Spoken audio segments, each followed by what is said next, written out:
Assalamualaikum warahmatullahi wabarakatuh. Berjumpa kembali dengan catatan Syafiq Yasim. Serangan Amerika dan Israel atas Iran mengingatkan saya pada sebuah konsep yang disebut dengan just war. Mari kita lihat dahulu apa yang disebut dengan just war atau perang adil. Secara sederhana, just war bisa diartikan sebagai perang yang adil. Dalam sumber-sumber tentang perang dinyatakan bahwa perang yang adil adalah peperangan yang dibenarkan oleh tradisi moral atau hukum. Di dalam diskusi-diskusi teoritis tentang perang adil dinyatakan jika perang yang adil mengasumsikan bahwa ada penggunaan perang yang sah, tetapi juga menetapkan batasan moral dalam melakukan perang. Dari sini ada dua pertanyaan mendasar mengenai etika perang dan perdamaian. Pertama, kapan secara moral dan hukum kita dibenarkan melakukan peperangan? Kedua, prinsip-prinsip moral apa yang harus kita ikuti selama perang? Kita harus memiliki alasan moral untuk berperang atau disebut dengan istilah jus ad bellum. Untuk ini ada beberapa syarat yang harus dipenuhi, antara lain penyebab perang itu adil.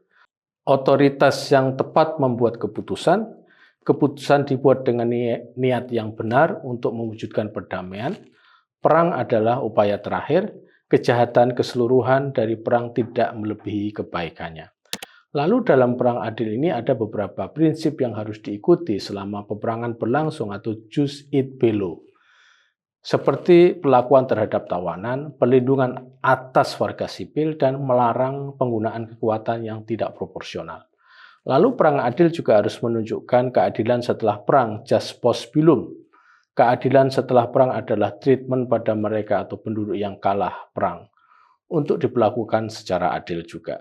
Secara historis, just war ternyata bukan perkara baru.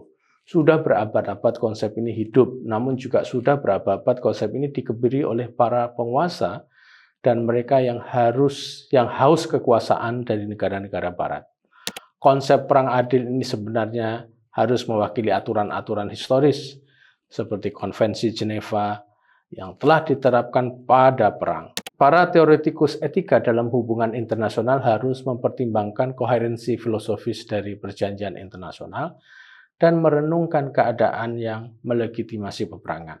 Memang dalam teori perang, perang yang adil bisa menjadi strategi penting bagi kemunculan kedaulatan negara. Dalam konteks ini, perang dianggap sarana yang harus ditempuh untuk membuat suatu negara. Dalam teori perang, sebagian besar negara merupakan hasil dari perang atau revolusi, secara metaforis dengan memberi energi pada bangsa-bangsa, dan secara metafisik dengan mengangkat manusia ke tingkat universal melalui konfrontasi mereka dengan kematian.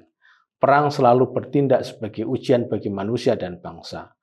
Mussolini pernah mengatakan perang bagi manusia seperti peran ibu bagi perempuan. Dalam konteks di mana negara-negara sudah berdaulat, bukan zaman klasik, maka perang bukan hal yang harus dilakukan, namun dijauhkan. Perang itu melawan kemanusiaan. Perang tidak pernah akur dengan kemanusiaan karena konsekuensi perang itu pengeboman dan melukai orang. Perang tidak pernah bisa bermoral. Pengeboman tidak melindungi orang dan tidak mencegah kekejaman. Perang yang destruktif, yang secara definisi merupakan penolakan hak asasi manusia, yang menghancurkan, hanya dapat dilihat sebagai kemanusiaan karena hak asasi manusia seringkali dibajak oleh pemerintah dan politisi. Mereka yang justru menjadi sasaran penciptaan hak asasi manusia tersebut. Lalu mari kita kontekstualisasikan dengan serangan Amerika dan Israel atas Iran. Jika kita lihat teori perang yang adil atau just war di atas, maka jelas tindakan Amerika dan Israel atas Iran jauh sekali dari norma just war. Bagaimana bisa sebuah perang yang adil itu dilakukan dengan cara yang culas? Berkali-kali Amerika dan Israel mengajak berunding Iran, lalu dalam perundingan, bahkan di tengah-tengah perundingan, Amerika dan Israel menyerang Iran. Bahkan yang diserang adalah target-target sipil pertama kali. Bayangkan mereka bisa mengebom sekolah anak-anak perempuan di mana hampir 200-an dari mereka gugur syahid. Sudah begitu, karena dikritik dan dikecam banyak kalangan, Amerika dan Israel berusaha cuci tangan dan mengatakan itu sebagai serangan Iran sendiri. Sikap bohong dan blaming pada korban bukanlah derivasi dari konsep perang yang adil. Bahkan dalam era disinformasi, perang yang adil akan menjadi semakin rumit untuk diwujudkan. Saya melihat perang yang dilakukan pada abad ini sama sekali jauh dari perwujudan dari konsep just war. Trump jelas-jelas tidak memperhatikan apalagi menggunakan konsep just war, membebaskan kemanusiaan. Jika preemptive strike itu dijadikan sebagai bentuk just war karena Trump melihat Iran sebagai pihak yang tidak baik dan Trump ingin menjadi polisi kebaikan, maka itu hanyalah lip service belaka. Mengapa? Ternyata apa yang dicari Trump dengan menculik Presiden Venezuela misalnya adalah penguasaan minyak. Ternyata serangan ke Iran juga ada motif yang hampir sama, yaitu sembari menyerang Iran, Amerika terutama memiliki tujuan memperlemah China. Karena selama ini Iran memiliki hubungan yang sangat kuat dengan China.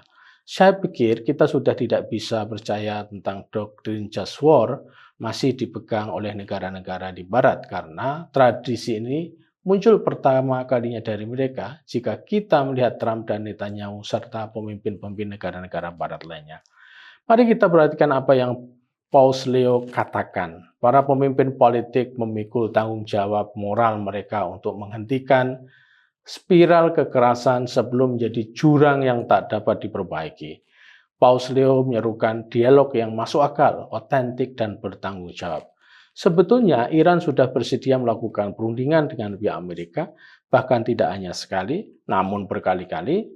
Bahkan preemptive strike Amerika dan Israel dilakukan pada Iran ketika Amerika dan Iran sedang berunding di Swiss. Preemptive strike oleh Amerika dan Israel atas Iran di tengah-tengah perundingan ini artinya mereka melakukan kecurangan terhadap proses perdamaian. Selama ini juga konsep perang adil diberlakukan secara tidak adil pada negara-negara kawasan Islam yang tidak mau bergabung atau berkoalisi dengan Amerika, Israel, dan Eropa. Artinya apa? Preemptive strike lebih banyak diarahkan pada negara-negara berpenduduk Islam, katakanlah Afghanistan, Libya, Irak, Iran, negara-negara Muslim di Afrika, dan sebagainya. Dengan melabel mereka sebagai teroris dan radikal, preemptive strike menjadi sah dilakukan oleh mereka. Sebagai catatan, prinsip just war itu kini sudah ditinggalkan dengan contoh penyerangan Amerika dan Israel atas Gaza, Lebanon, Iran, dan sebagainya. Jika just war masih mereka klaim diterapkan, maka itu lebih merupakan justifikasi atas tindakan mereka yang bertentangan dengan nilai kemanusiaan yang dibawa oleh prinsip-prinsip just war itu sendiri. Demikian, wassalamualaikum warahmatullahi wabarakatuh.